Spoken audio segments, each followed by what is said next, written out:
I le nei tu la fiafi o te fia whawhailo ai atua ia te oe le tama matini talavou o mwhaiona mai mua mai mwhafunga mai i le so-so-onga o tātou whaitaunga i le nei tu la fiafi. I le swafa man malo Yesu Keriso e talia mal fia oe i le tātou whaitaunga i le nei tu la fiafi.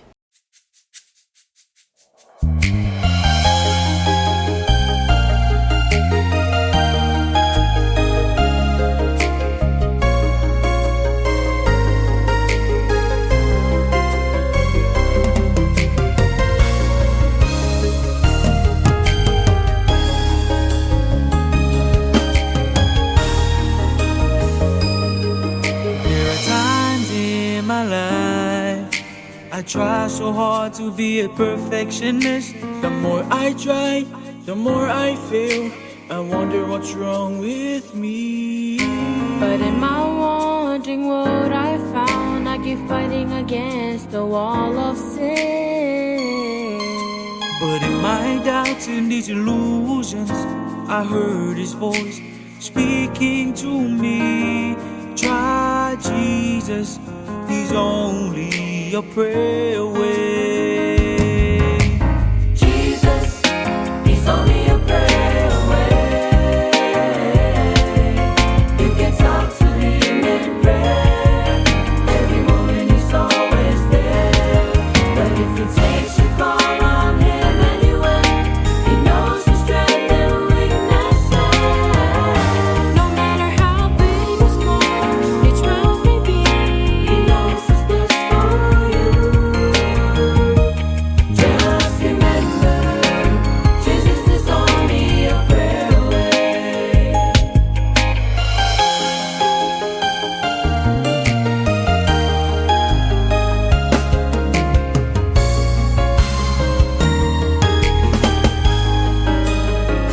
There are those who still uncertain in the world far away. Jesus invites others, arms wide open. Just give him your best, he'll do the rest. When you pass through the night of sorrow and you think that all is gone, Just put your faith in Jesus Christ, he'll show you the right way.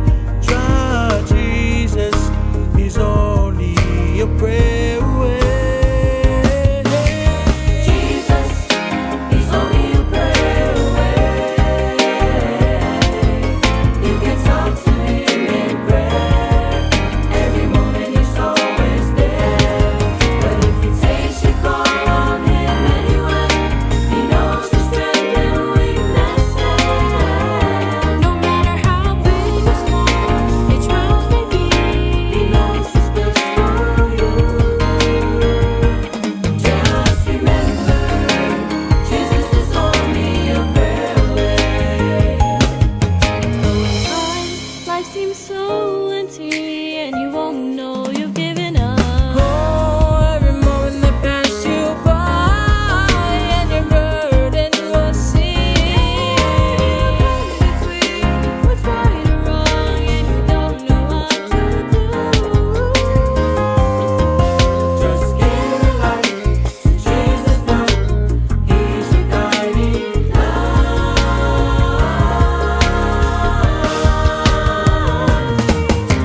Jesus, he's only a prayer away. You can talk to him in prayer. Every moment he's always there. But if he takes your call on him anyway, he knows your strength and weaknesses. No matter how big or small your trials may be, he knows what's best for you. Knows what's best for you. Just remember, Just remember, Jesus is only a prayer away. Just remember, Jesus is only a prayer away. Just remember, Jesus is only a prayer away.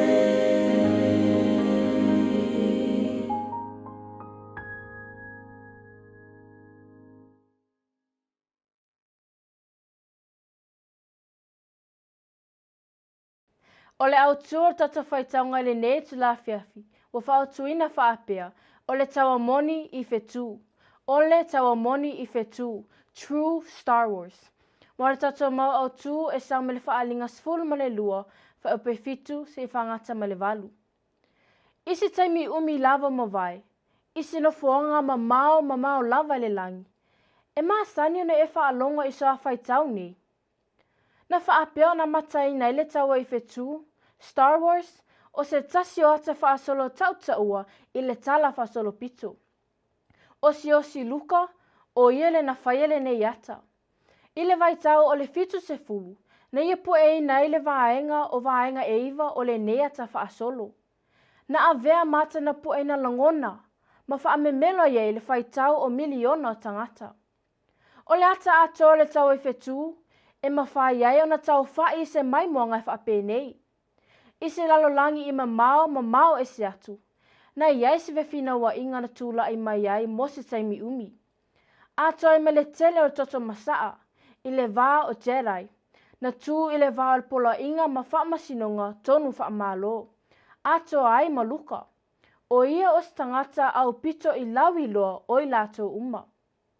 Ato I ma le sifi il wha la potpotonga, e lato te whaia a wala palapala. Ina ia lato pulea I le malo. E taitai mai e Darth Vader. O le tala vau a tamai. Ne ia filifili e soia lana matata o le leo le whamasinunga tonu. Ma le mea moni ina ia fausia ma whaatulo na malo I tonga fiti sa wā. Ma lana nofonga tuto tonu o le whetu o le oti. Death Star. Ne ia whaiene fufuanga ne ia whaaleanga ina uma melelei o lo o iai le univesa. E peitai e ala I se malo si anga whapitoa. Na mawhai iai no whaleo ngā ina aini fufuanga uma. O na toe mawai leo le file mu I le univesa. Ma ua man malo ai le lelei I le leanga. E whaitau miliona tangata na fia te le nei ata. E ui lawe la mataino le nei ata malo na tala. E tato te ilo lelei o le ata I le tau e whetu. O le vaai whale mawhau lea e na al mawhau la vosiosi e iai. E whape e whea pe a whai tuta o atu ia te o ile aso, e iai le tala moni wha atatau I le tau e whetu. Wha amata e tuta tonu mai e te au. I le awhi tau sanga o le ipo eina siosi luka le ata o le Star Wars. E ua lewa na tu sia Ioani, le soo ua alofaina. Ma tu stala wha alinga tala moni e whatatau I le tau e whetu. Na whaina e tangata uma malamatia I le tau le nei. O le tala moni e whatatau le tau e whetu e loa e lona ingoa. O le whete ena inga I aunga tupulanga, The Conflict of the Ages, po o le finanga tele, The Great Controversy. O lo mamoli mai le whaalinga ia tātou wa ainga, ma mai moanga ese, e whatatau I le nei whete ena inga, o lo o iai le lalolangi. Wa tau fo I le tau e le langi. O me ka eli, mana angelu, wala tau tau ma tā rako. Wa au fo I tā rako, mana angelu. E tau wai le taua.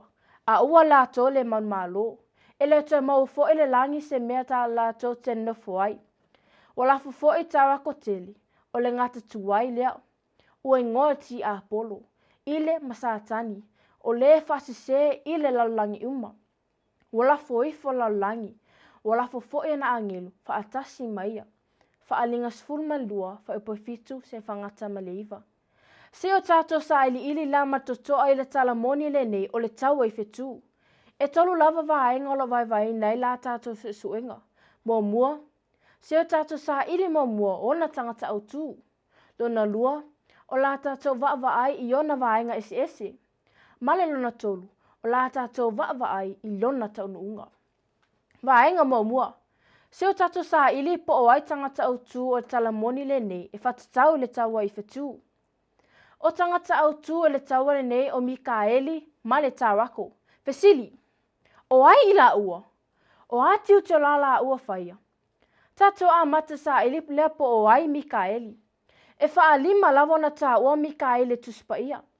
I le tusi o tani elu mata upo esfulu fa epesu lua su tolu ma le lua tasi. E tato te mauailo o tau o ia ma perfeta. I le tusi o yuta mua fa peiva. E tātou te wa aielo o ia whinau masatani I le tino o mosi.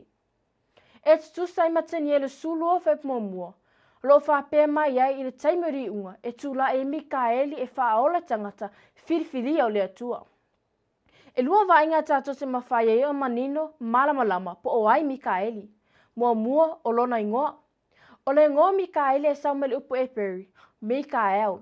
O lona winga o ai e pe o le atua. O le vainga e lua e tusai matusu singa a yuta le mata upu mua whapeiva. O Mikaeli o le angelu sirisiri. E tusai matusu singa a Tanielu. O Mikaeli o ia o alii sirisiri o alii. I le Tanielu sfuru whapesu tolu malua tasi lea. I mai maonga le lua, e mawhena tātou whaamauni ai, o Mikaeli o Yesu ke wiso. O Yesu e tutusa o ia male atua, i le ione mua whapemomua tolu. E tā ua whai o ia o le angelu sirisiri, e le mua te salo ni e whapesu male onu. O leo tātou malamalama e whatatau ia Mikaeli, e se o tātou sa ilipo o ai tā wako. I le whalinga sfuru male lua whaipeiva, o lo whapea mai ai, o tā wako o le ngata tuwai lea, ua ingoa ti Apollo, ile masatani, tā ofi mai, o tā wako o satani, o le whiri sirisiri lea o le atua. E so se taimi lawa launga i nere nei mata upu, e iai lawa fisile tula i mai, o ai na whaia satani, o whea na a mata mai ai. Ile isa e sufa pesu lua o sufa, eskielo lua valu whaipmo mua suiva, o lo whalia manino mai ai, na whaia le tua le angelu e mamaha ma atotoa, o lona ingoa o Lucifelu. O le winga o longa ingoa, o le angelu o le malama. O ia fo'i na whaia o le wha amau whailonga o le atotoa, wa tumu i le poto, wa atotoa fo'i lona matango fie, i le eskielo lua valu whaipesu lua. E pe tae se tasi asu, wea le tau si tia i lunga le atua, a wea mawhau lava o ia, mo ia lava. I lona taunu unga, na whaatumuina o ia i le sa wā malang sala, i le eskelo lua valu fo episu onu. O le angelu le na whaia le atua, na avea ma angelo le malama. I lo aia na whiwhininga sa o loto, wa avea o ia masatani. O le fili o le atua, ma tupu anga o lang sala. O tangata au tū ia e whatatau i le tau moni i whetū. True Star Wars. Vaenga i lua. Se o tātou mata i vaenga se o tala whatatau i tala moni i le tau i whetū. O le vaenga mō mua na a mata le langi. E mawhaiena tātou whaingoina o te te. Whaalinga sūlua whaipe whitu. O lo whamatala mai e sa tau fo i tau le langi. Tau fi mai. E tā ua tele lo tātou malamalama o le taua le nei, e leo se taua whatino, e leo se physical war. O le upu taua, o le ufa ngā e Ioane e sau me le upu e leni o le polemos. Le e sau e le ufa Peritania o le polemic. O le taua le nei na amata o le taua o manatu mawhinaunga. Sa tani o ia o ta mapipelu.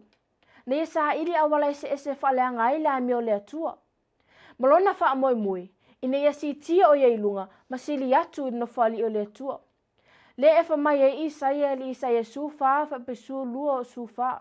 I le tua inga satani, na ia whapea mai ai o le atua e pule sa wā.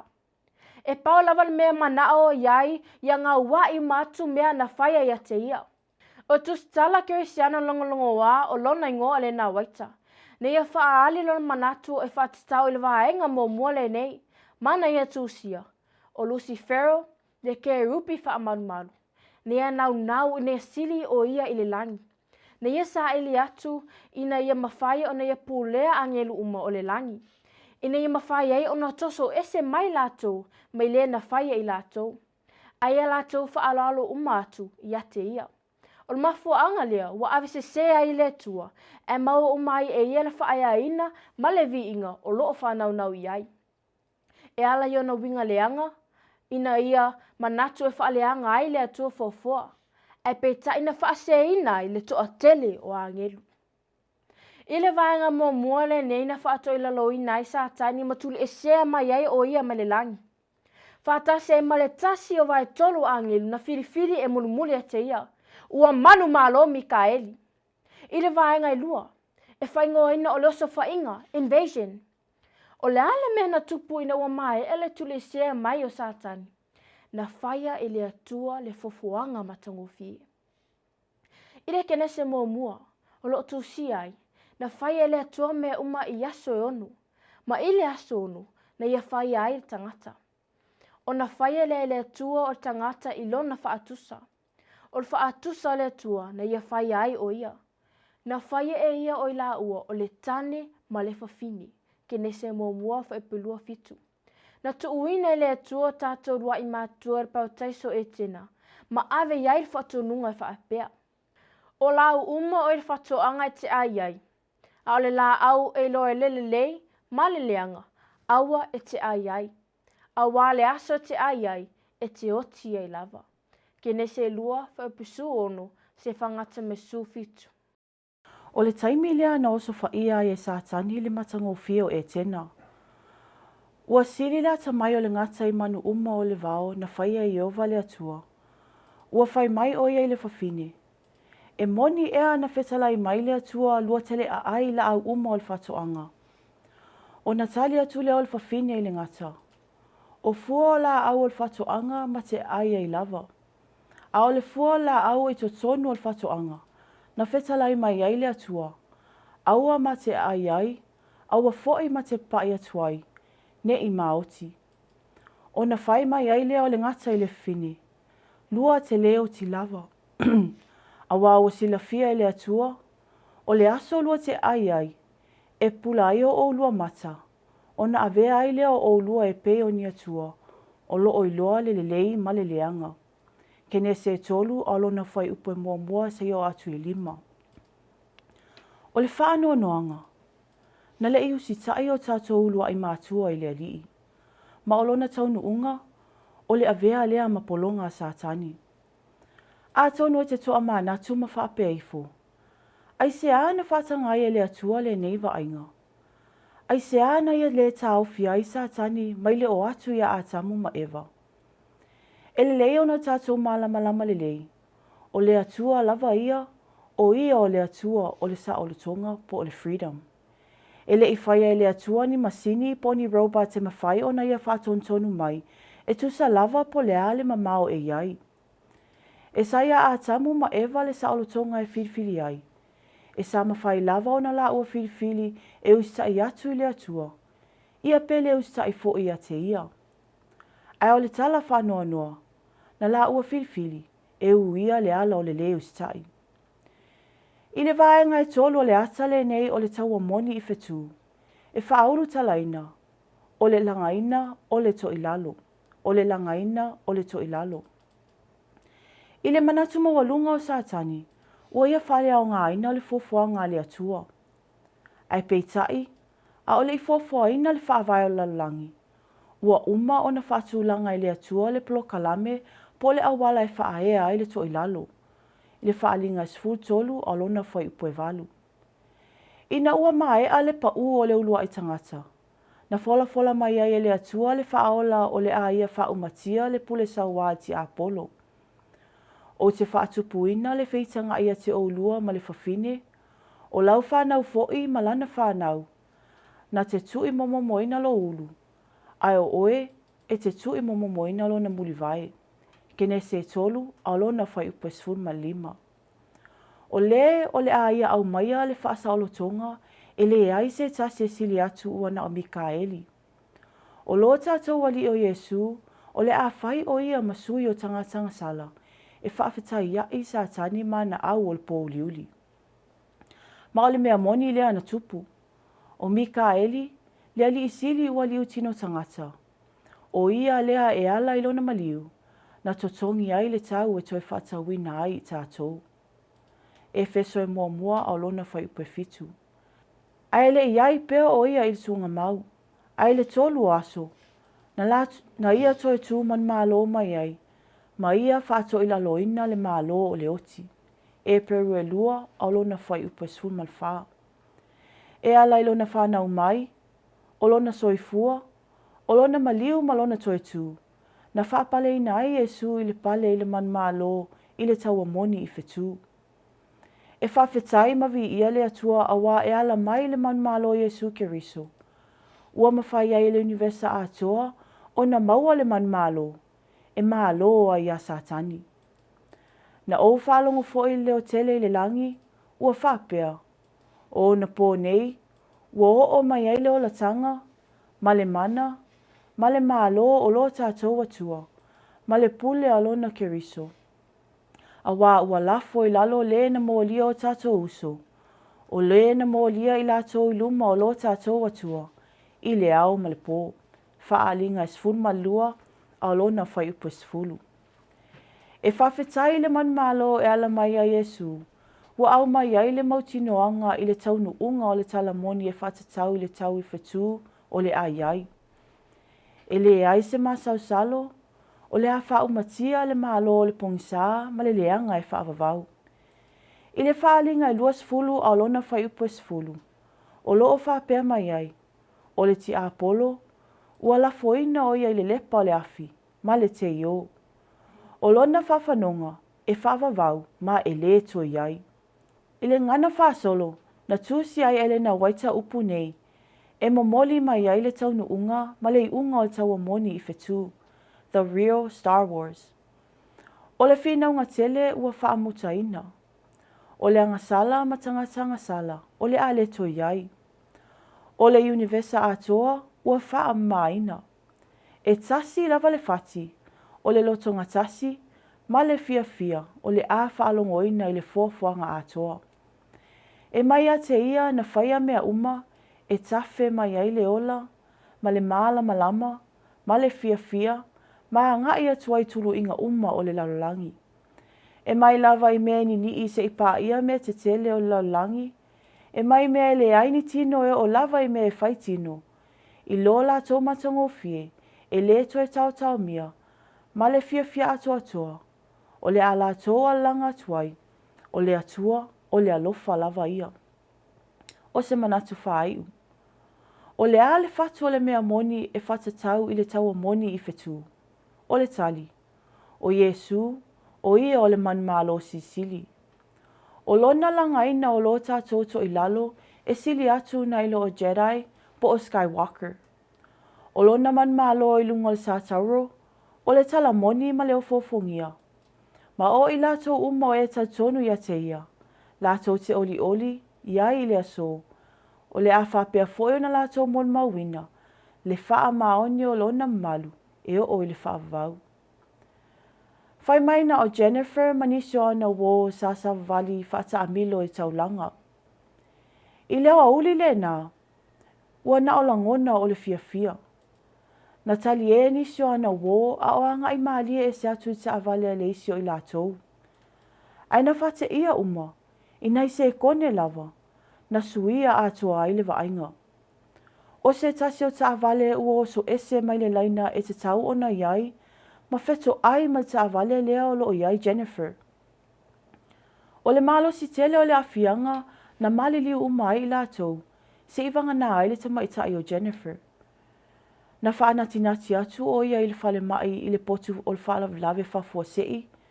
Na tuu ia I fua mai se taimi titi e o lai o ia. O le mea lea na wala au ai o na mātua I le whaife au, ma latou ai o ia atu ma whanau nau I le atua, mo se vāvenga.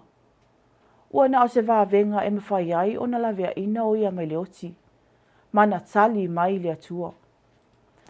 Na te aitua Jennifer ma le potu tau fia mo mai whaingata po le ICU. I lona maalosi le tino mo na emosi po na emotions, e mana o mia se taimi e toi whalei ai. Ai tau sanga I mulmuliane, na ia mol mawai, o Yesu, na ia au maia le man malo ia te au. Le tupulanga talavo ue, I tama matene, e mawhai Yesu ke riso o na avatu ia te oe le man malo. I le taua moni I whetu, e mawhai foi ona e whapeane. A ua tātou man malo ai nei mea umalawa, ona o ia ua alofa mai a te I tātou. Roma e valu, a lona whai upo e tolu sfumalfitu. Tātou talo. Iau wau a ue lo mātou te mātou te whaftai tele I lau whio, I lau upu o mwhaiona e whasua mai a te mātou le netu la fiafi. Ia avea lo whasua mai, whailea matai ala I o mātou o langa talavou. Whatasi mai o te mai toenga o la mātou nei, sauninga. Ono o Yesu. Amen.